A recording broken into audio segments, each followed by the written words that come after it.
So I'm finally getting into the home stretch. In this video I show you how I made the largest drawer in the desk. It's on the left side above the cabinet. It has a slightly different construction from the other two smaller drawers, mainly the inside compartments, which you'll see at the end of the video. And also, as I mentioned in the previous video, I adjusted the dimensions on the dovetails so that they have very, very thin pins. I've always wanted to do this. I love this style.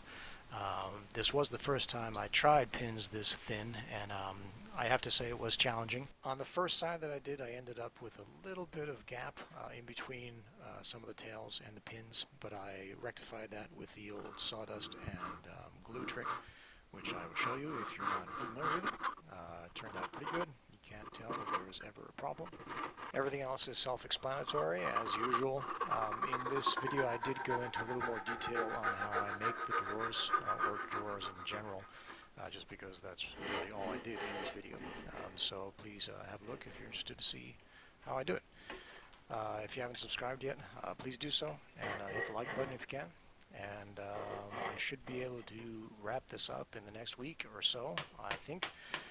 The only thing left to do is the top, and then do the finishing on the entire project, which actually I've already started on the base. I've already given it a couple of coats of tung oil and varnish, and I will have to wax it before I put the top on, but that should all take place in the next couple weeks. So hang with me. We're almost through it.